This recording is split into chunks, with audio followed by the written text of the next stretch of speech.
Good morning. Good afternoon. Good night, and welcome to Jazzy Conversations. I'm Teef. And I'm Gigi. And we're excited to be here. Listen, thanks for checking in.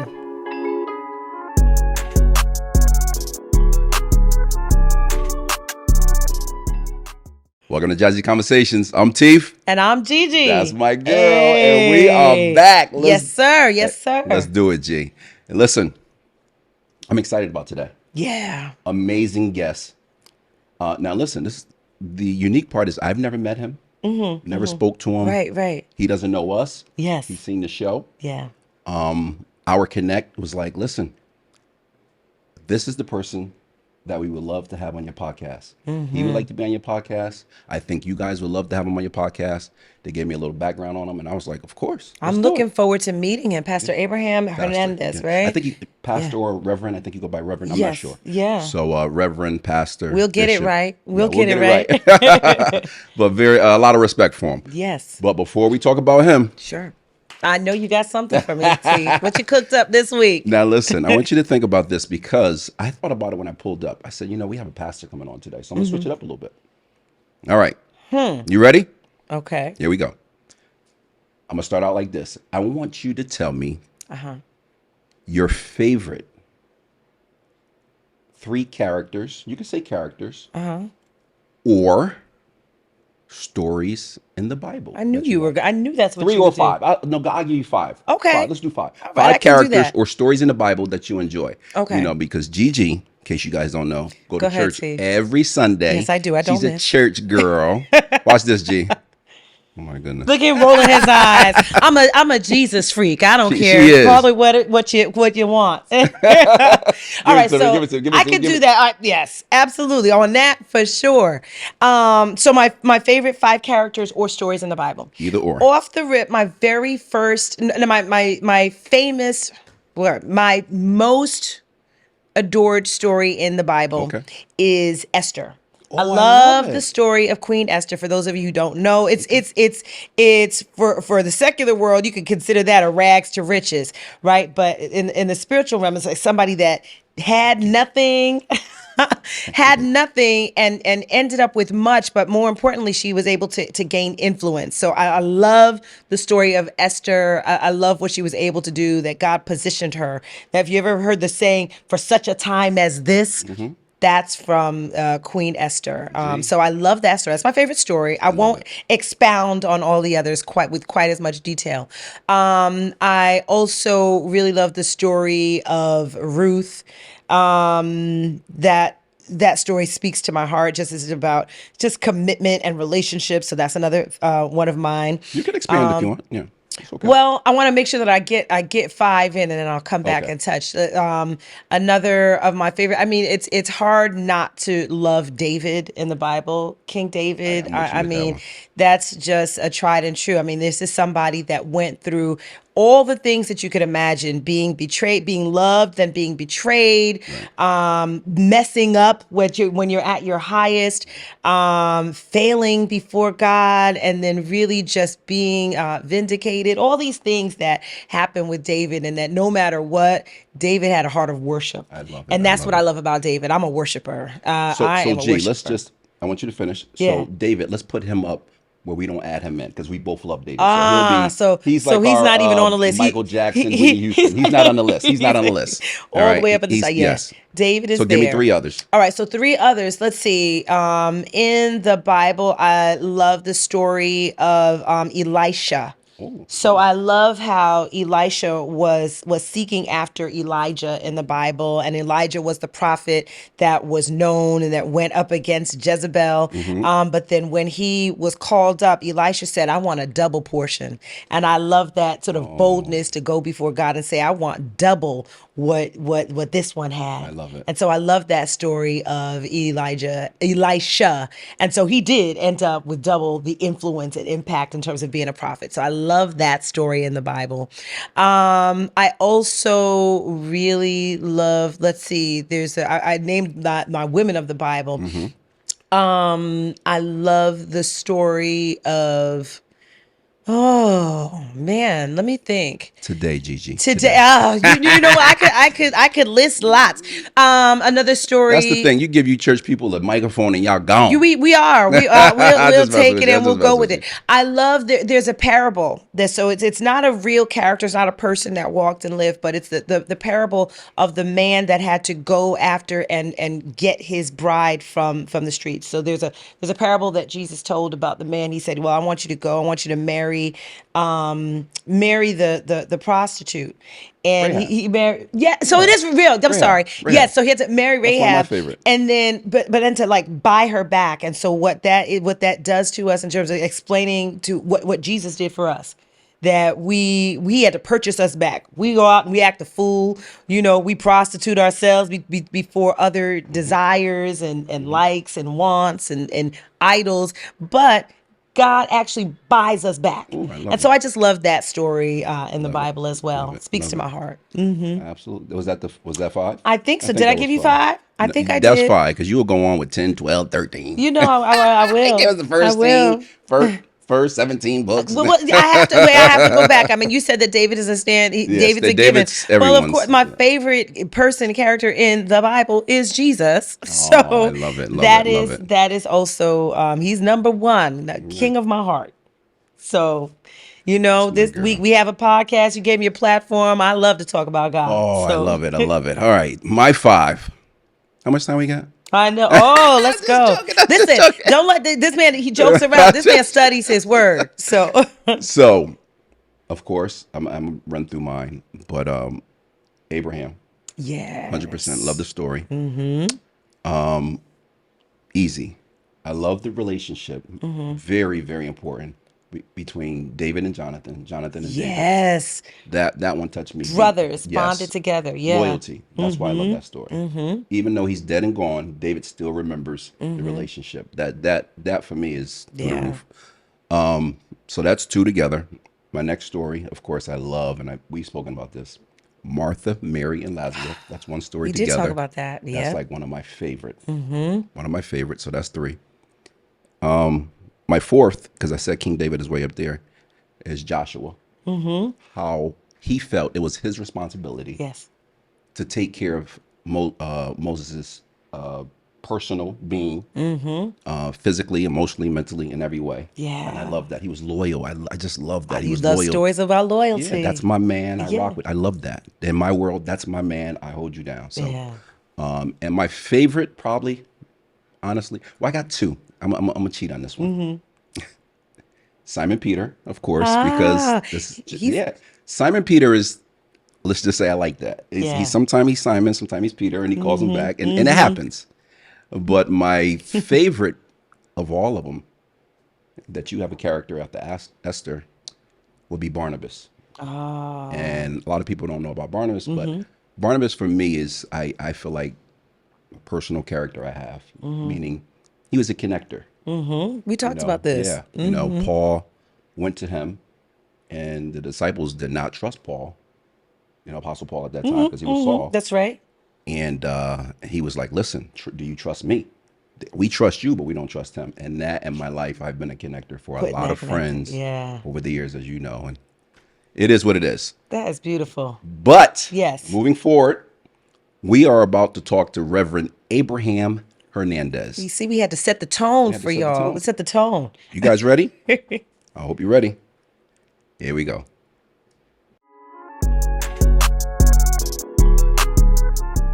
Welcome to Jazzy Conversations. I'm Teef. And I'm Gigi. And today we have Pastor Abraham Hernandez. Welcome to the show. Yeah, what a blessing it is to be with you today. Yes, Thank it you. So is. we're so excited to have you. I mean, Gigi and I have been talking about this. Yes, we for have. some time. And here's the unique thing. Neither one of us know you. We know your history, know your background. So we're very excited. You and I have a connection, and the connection said, "Listen, you want to have this person on your podcast. This person would love to be on your podcast." And so we're very excited to have you. Yes. And we just want to go through the process and ask you a few questions. Is that okay? Perfect. Sure. Ready for it. All right. All right. So can you tell us your background? Tell us where you're from, your background, family background. Yeah, well, I was born and raised in the wonderful city of New Haven. Connecticut. All All right, right. Elm City. Humble beginnings. I'm the fifth out of six kids. Parents migrated from Puerto Rico in the late 60s to Brooklyn, and they said, you know what? I don't really want to raise your kids here, so they moved to New Haven. Okay. Older sisters who were born and raised in Brooklyn, and the four boys, the last four guys, were all born here in Elm City. Wow. That's very similar to my own story, Pastor Hernandez. My parents are immigrants. They came over, went to Brooklyn, and said, "This is not where we want to raise our family," and came here to New Haven. Exactly that story. That resonates. We have something in common. We do. I love that. Now, in regards to your, I hear so much about your parents' legacy. In regards to your mom and dad, and definitely your father's legacy, can you give us a little background on that? Well, what's interesting is my dad got married my mom in Puerto Rico. He was working in the sugar canes Okay. fields, and my mom says that one day he threw down the machete. He says, I want to get a better life for my kids. That's it. So he came over to the mainland, and in Fairhaven, we were raised in an area called Fairhaven. And it's interesting that when they arrived, there were very few Latinos, very little Latinos. There were tough conditions, mostly Irish, Italians, and so forth. And they share that when they got here, there's folks that were sometimes looking for apartments, and they would see signs on the doors or on the windows that would say, no dogs, no Puerto Ricans. So it was hard for families to find a place for them to establish the roots, and we ended up in Fairhaven. Okay. In the early 70s, my dad then was called the pastor. This pastor, Pastor Mersach, who was actually, I was named after him, Abraham Mersach, who was a pioneer here in our city. He said, Armando, being a 24-year-old young man, there are no congregations, no churches in Fairhaven. I feel that you are the man that can plant a church there and be a blessing to their community. So he planted the church, and tough times. I would say, as I think about my childhood and my dad, what he had to confront when we first started, never forget that there was a time in which he made it to the church on a Sunday morning, ready to open the church. And that time when you have a small congregation, the pastor does a lot of things. He drives a bus. All of it. So he comes and to find that the front door had 4 bullet holes on it. Wow. Another day he looks across the street, and we had our old school bus, and it was all the glasses were broken, the cables cut, and he said, it seems like we're not necessarily welcomed in the community. But he said, you know what? God has brought us here for some reason, and we're going to stay here in obedience to the call. Wow. So my dad then continued. He planted the church, started in the storefront, and the Lord blessed him throughout the years, where he had a heart for the missions, went out to different countries, over 56 countries, planted churches, and in the community, really shared with us what it was for the church to be relevant and visible outside of the 4 walls. That's right. Well, there's something that I appreciate from him. It's just that sometimes we're looked at as a church that's within the 4 walls, singing their songs and so forth, but no, we are light, and we need to be that precisely in the salt of the earth. Salt of the earth, and by definition does not have anything to do with a building, right? So you all embrace that from the beginning of planting that church. That is beautiful. I love that. Now, quick question: can you tell me the name of the church and the location that your father started? Yeah, the church that the Lord used my dad to plant was on Grand Avenue, pretty well known street here, on the corner of Grand and Haven Street. Started with about 6 people.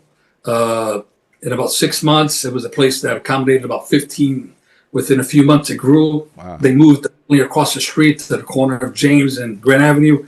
Were there for about a year. It grew. They went to another location, which is the place that I indicated to you that the door was riddled with holes. Stayed there for about 2-3 years. God was prospering the church quite a bit, and eventually they built a church on what's called 185 Chapel Street. The name of the church now, Radiant Star Jacob. I'm not pastoring that church. I'm actually in East Haven, planting a church called Grace Fellowship Church, Español, for the community here. Beautiful. Now, is that English or Spanish, the church you're pastoring? Yeah, in the morning times, I'm part of a church that has an English and Spanish ministry. Okay. Pastor Dave, our senior pastor, he pastors the English ministry, and 3 years ago, the Lord called my wife and I to plant the Spanish ministry. Wow. In the Wow, that's beautiful. So you're in the process right now of the church that you're planting in East Haven. That one is you're still growing that. It has not has it opened yet? Yes, we actually began 2 months before the pandemic. Oh, great timing. God has a sense of humor, doesn't he? I was just about to say, he has a sense of humor. So we started on January 5th, and it was interesting that for 2 months we were doing church, and after that we were forced to go virtual, and nevertheless, it didn't stop us. If anything, it was able to let us know this is what church is about. In the midst of pandemic, we're helping folks, trying to educate our people about COVID and so forth, and our church really became a church without walls at the time. Right. But now we're back, and we're just back doing in the church. business, right back in the building, which is it's amazing because so many churches were closing because of the difficulties of the pandemic, and churches were falling away. You were growing a church, so there's blessing, right? Much blessing. Now, what motivated you to carry on your father's legacy? Because he has a big legacy. What motivated you? Well, my dad always told us the following. He says, the calling doesn't have to do with something that's inherited. Okay. Calling has to do with God. That's right. It's not like a father who has a bodega, a grocery store, and he passes it on to his son, and his son passes it on to the next son, to the second, third generation. It has to do with God calling you. I never anticipated myself being a pastor, but when the Lord calls and He pulls at you, We want to hear about that pulling. We want to hear about that part, right? Yeah, you can run, but you can't hide. So I said, Lord, I'm not going to fight. Obviously, I'm saying you got to confirm, and he did so. But all of that was birthed from me. I had the blessing of working 20 years as the general manager of a Spanish Christian station. It was called Amor 690, Radio Love. okay. 690. The theme was unifying the family. Ironically, Nice.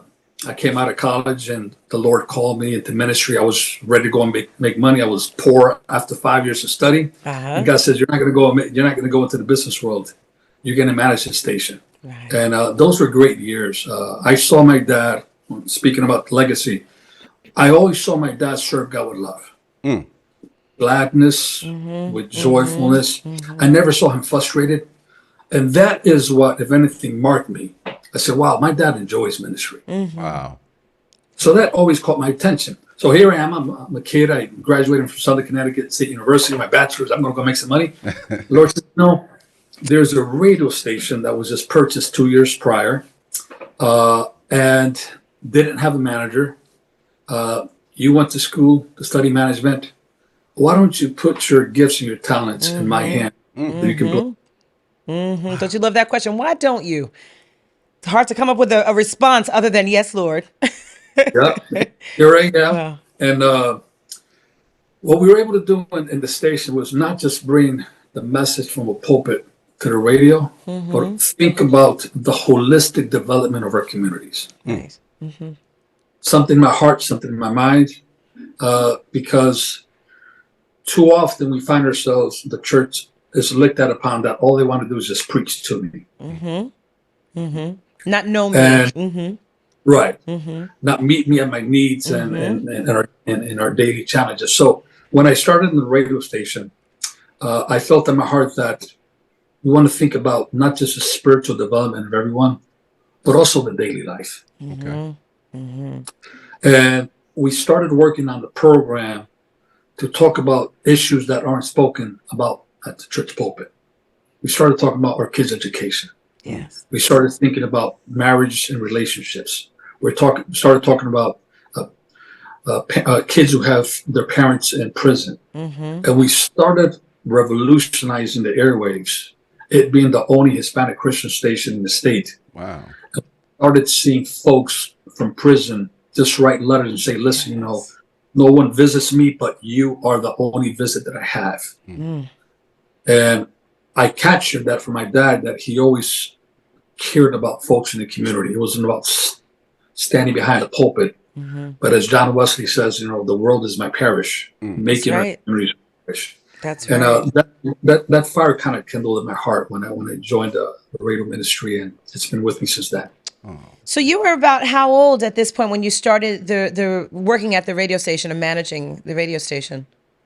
Yeah, I was a mere 24 years old. Wow. Yeah. The interesting is when I feel that calling, I called my dad one time, and there was times I would say, I want to speak to you as a friend. I want to speak to you as my dad, as my pastor. The first time I told him, I want to speak to you as the president of the radio station. He says, as the president. He was the president founder.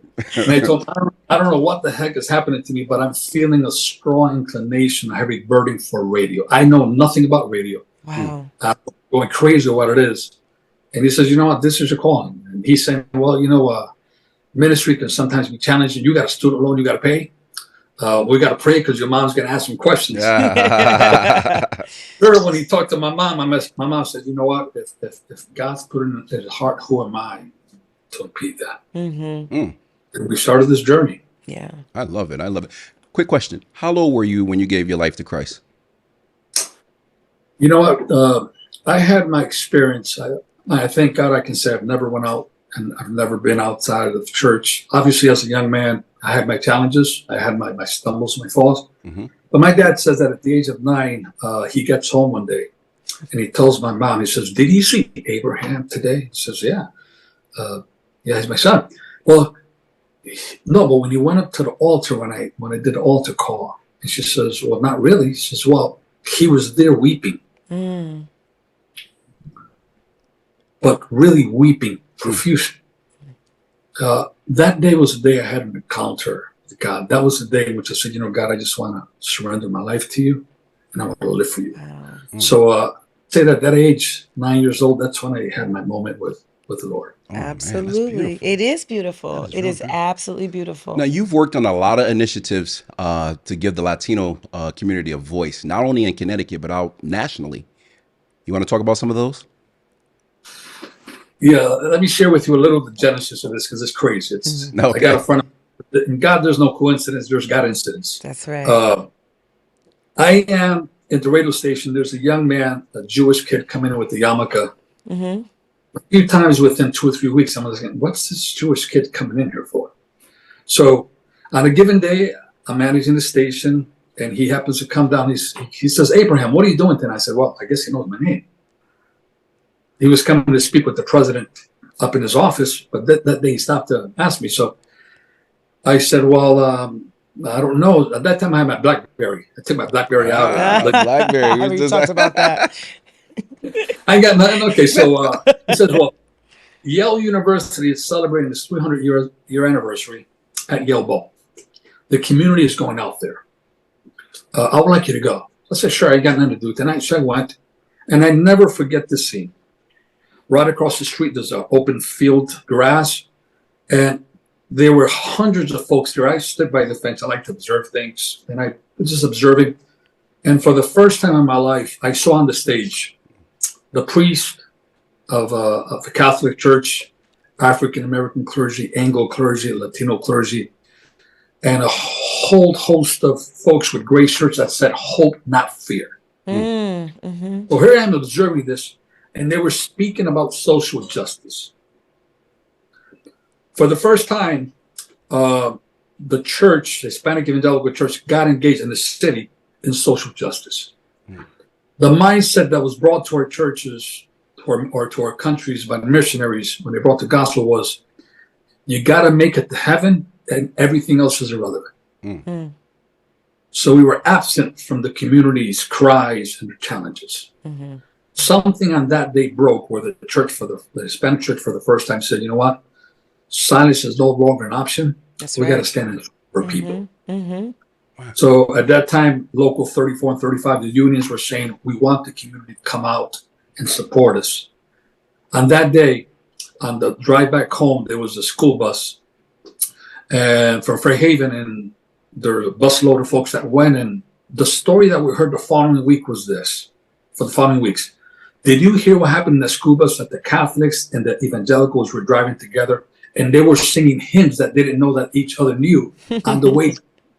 Beautiful. The walls came crashing down. Yes. And Yes. you know what?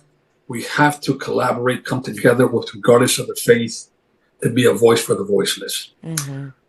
That snowballed into basically what I'm doing now, that the Lord, by his infinite mercy, has allowed me to become the executive director of the National Hispanic Christian Leadership Conference. Wow. Wow. That is engaged in grassroots organizing and mobilizing the church for different initiatives and efforts and causes in the country. Now, how many churches are you over? Well, NHCLC represents over 45,000 Hispanic evangelical churches. 45 Across what space? Is that national? Is that tell us more about it? Yeah. Yeah, that's in the U.S. and includes the island of Puerto Rico. Yeah, that's throughout the country. Those multi-denominational churches, non-denominational churches from throughout the country. Right now, we have what they call chapters that in 27 states. We're praying to God that by the end of next year we reach the 50 states. The churches have stated, you know what, we don't care about our theological or dogmatic differences. We need to become one voice. And become that voice for the voiceless. Can I ask? And when did you take leadership of this the organization? Well, I joined the organization back in 2012. Yeah. I just became the executive director in September of 2021. Wow, very recent. Yes. Something totally unexpected because I was doing the grassroots organizing, what they call as a national chapter director. I was going to states and meeting with pastors and saying, if we don't get together now, if we don't get together then who? And I would love doing that work, being in the field with the pastors and saying, this is what the Lord has been doing in Connecticut. This is what it's doing in other states in Northeast. But we're doing a great job. It's a very good season. We're enjoying it. Wow. Can you tell the audience what the mission of the organization, what does the collective want to do? What do you want the people to know about the work? Well, the NHCLC, our vision is somewhat simple. You and I drive and we see a cross, we think religion. We don't know if it's Episcopalian, Methodist, Baptist, Catholic, or so. We know it's a church.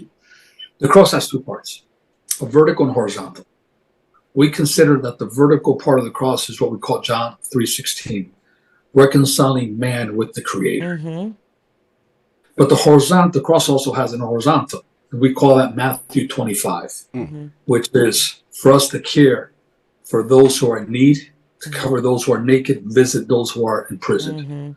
So what the NHCLC says is that the cross is strongest where at its nexus, where it intersects. Why can't we as the church do both? Advance the kingdom, but be a brother's keeper. Yes. The way we message is the Billy Graham message with Dr. Martin Luther King's prophetic activism. So throughout the country, we're trying to send that message to the church and say, listen, it's time for us to raise our voices, to fight for families, for kids, for education, and whatever other issues that our organization and communities face as far as challenges. That is beautiful. Absolutely beautiful.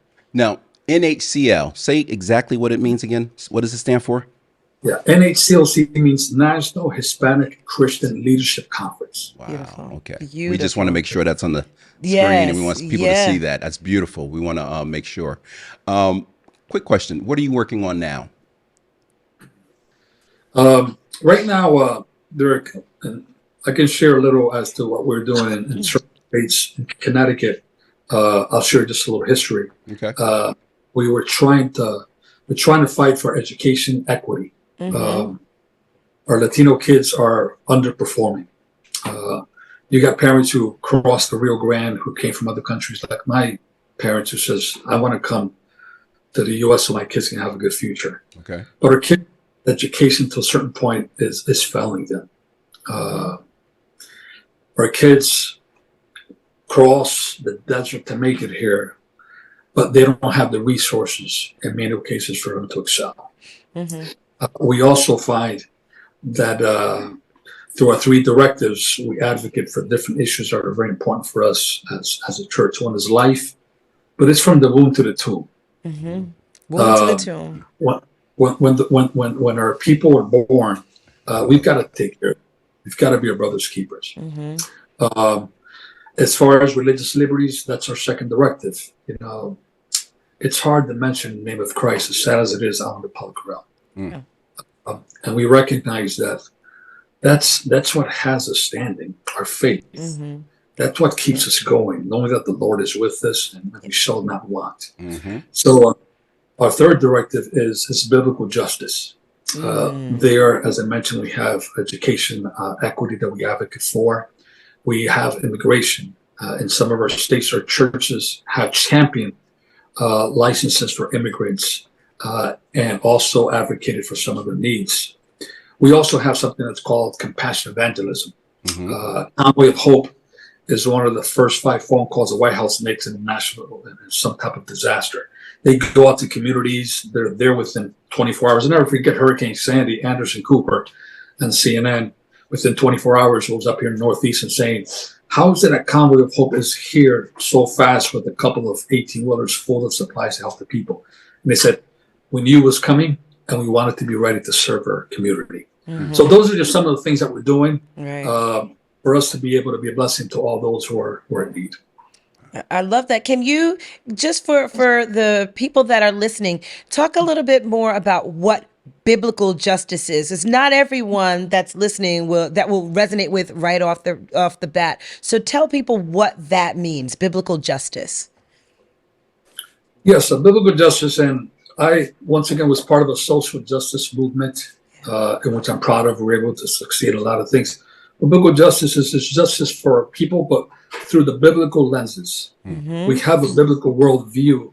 I'm not divorced from my faith. My faith goes with me everywhere I go. I wake up in the morning faith. I walk in faith, and I go to sleep holding on to my faith.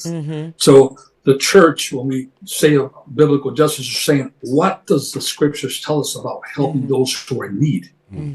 It's part of our DNA. In the New Testament, we see in the book of Acts, folks speak about the revival and the Holy Spirit came. But there was a time when the apostles who had that experience, they said, time out. We were called to do John 3:16, but the complete gospel is also the vertical. So we need to get deacons, men of integrity, so they can take care of the widow, of the orphans.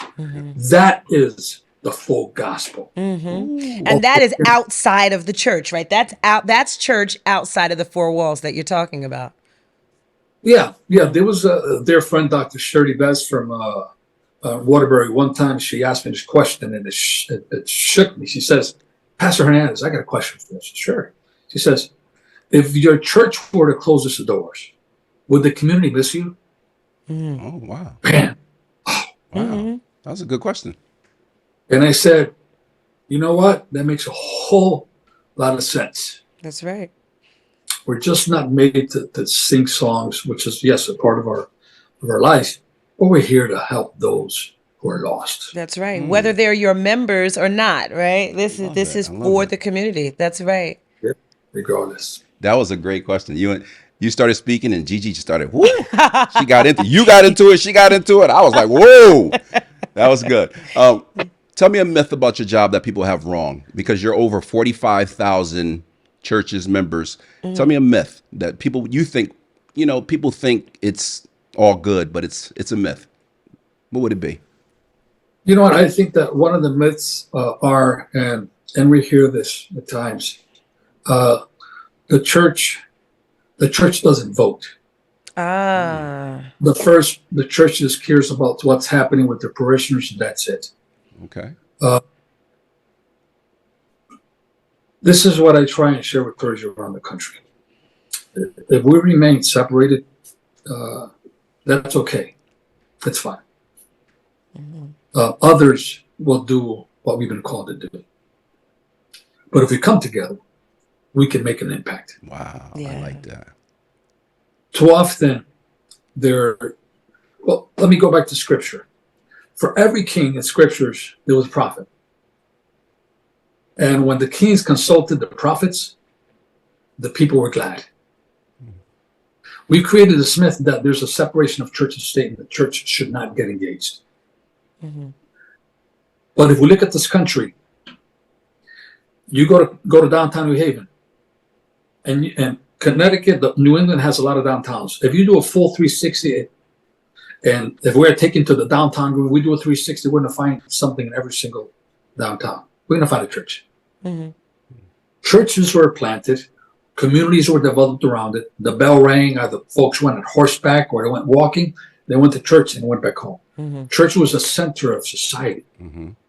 Mm-hmm. But when they said separation of church and state, some of us said, okay, then we got to be relinquished to just those who come to us. Or that you have to pick one or the other, right? You have to choose a lane. If I go to church, I don't involve myself with politics. So that's what folks, I guess, the mindset that they created. Then I can't get involved in politics. Mm-hmm. But the thing is that the Bible says that God puts and takes away kings. Mm-hmm. Mm-hmm. We as a church are not. I'm not a politician. I consider myself a prophet. Mm-hmm. Beautiful. But our leaders, as in the Bible days, the kings needed the prophets to give them direction. A lot of our leaders need the church for that wisdom and knowledge, for direction. I've had the blessing of being able to be an advisor to quite a few legislators in Connecticut. Our president, Pastor Sam Rodriguez, he's been part of the Faith Advisory Council for George W. Bush, President Obama, and President Trump. Mm-hmm. There was times in which he was criticized. He says, but listen, I'm not here to be a politician. I'm here to speak prophetically into the hearts so that our nation can head in the right direction. Mm-hmm. So that's a myth. I think that, but we're starting to dispel that. The church is recognizing that if we want to exercise a prophetic voice, we do it through the vote. Mm-hmm. Wow. Beautiful. There's strength in that. Absolutely. Well, listen, I haven't been to church today, but I feel like I'm at church right now. I'm gonna put my tithes and offering right here in this cup. Well, you can. This is my second go round, and I don't mind. She doesn't miss one Sunday. No, I don't. So, Pastor Hernandez, quick question. Tell us a funny story that your family tells about you, because you got siblings now. Now, all siblings have stories to tell about their siblings. So, tell us a funny story. Well, you know what's funny is going back to what he said. God has a good sense of humor. I'm 5 out of 6 kids. When I was born, my mom says that I didn't speak to the age of 3. Huh. I used to speak like this. I used to point at things. That was the noise that would come out of my mouth. Wow. And she says that suddenly at the age of 3, I started speaking. Now, this is a kid who didn't speak, and God ends up calling me to be the manager of a radio station. Sense of humor. The biggest megaphone in the state. And then now he calls me to be a pastor. Oh, man. Wow. Okay. That is extremely interesting. It's funny. Like we said, God has a sense of humor. I like that. So they used to call me El Mudo. In other words, the mute. The mute. El Mudo. Times. My wife says, honey, you're talking just a little too much. Okay, I'll be quiet. So are you one of those pastors that, you say, I just need 5 more minutes, 10 more minutes, 15? Is that you? No, I'm not those pastors who say 5 minutes and then 5 people raise. Okay, that's 5, 10, 15, 20. That's not you. I like that one. I'm about to close. I'm about to close. Well, and just saying how many doors are there before he closes them off. If that's not you, you're a special pastor, because I haven't met the one yet that doesn't make 5 turn into 20. I tell you this. There's an elderly pastor. He said this one time. He says, if a pastor preaches from 30 to 35 minutes, he knows what he's saying. Mm-hmm. If he preaches from 35 to 50 minutes, he says what he knows. Mm-hmm. If he preaches more than that, he doesn't know what he's saying. He doesn't know what he's saying. I like that. I like that one. Because as I'm looking at you right now, I'm also looking at that clock. In about 10 minutes, I'm going to be like this. Oh, gosh. I'm just kidding. I'm just messing with you. Gigi, I'm just messing. I know you're messing, because I'll get at him. She will get at me.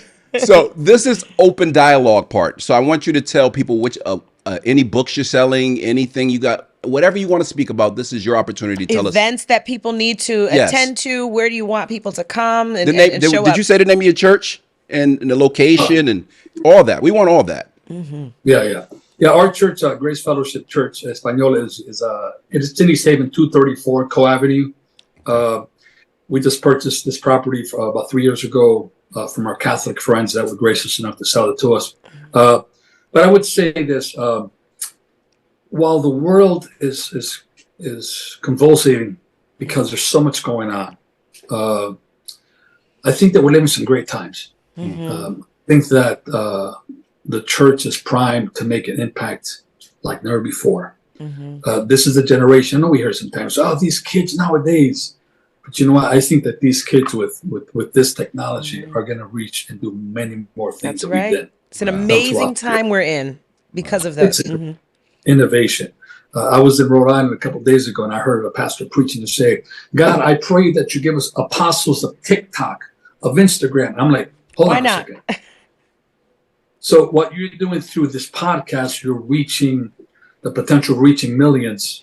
It's just tools that the Apostle Paul, folks and men in the Bible had it. It was saying, I wish we'd had these Right. tools. And you just prophesied over there because you said we're going to reach millions. Thank you. Go ahead, keep going. Yeah. We receive it in the name of Jesus. Amen. We receive it. Thank you. These are the ways to reach the masses. Yes. So regardless of what Wall Street says, or whatever is happening around us, I think that we got to look at these days as if the best days are before us. That's right. We've been working hard, plowing the land, plowing the soil, but we believe that There will be the harvest. Lord has given us a time of harvest pretty soon for us. We're just ready for that. There's a book that my boss, Pastor Sam Rodriguez, wrote, and I'm going to reach over here. Absolutely. For a Take your time. It's fine. We're just joking with you. Take your time. moment. Persevere with power. All right. Can you just hold that up? Keep it right on the hold screen. it We want all the way on the screen. everyone to see that. Perfect. Persevere. Okay. Samuel Rodriguez. Perfect. Perfect.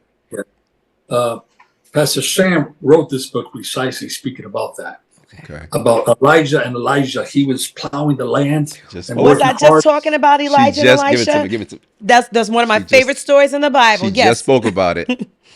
And Elijah came by him with the mantle. Touched them. The And new the young mantle. man just let go of the plow and he went after the anointing. Yes. A double portion. Yes. Gigi. and this next generation, I think it's a calling for us that what legacy we're going to pass to this love next it. generation. I love it. Yes. You know, I tell our church leaders, I said, listen, you know, and you coming into a role, the first thing I want you to think about is who am I going to pass the mantle to? Wow. Who am I going to prepare that's coming behind me? Legacy. That's right. I like that.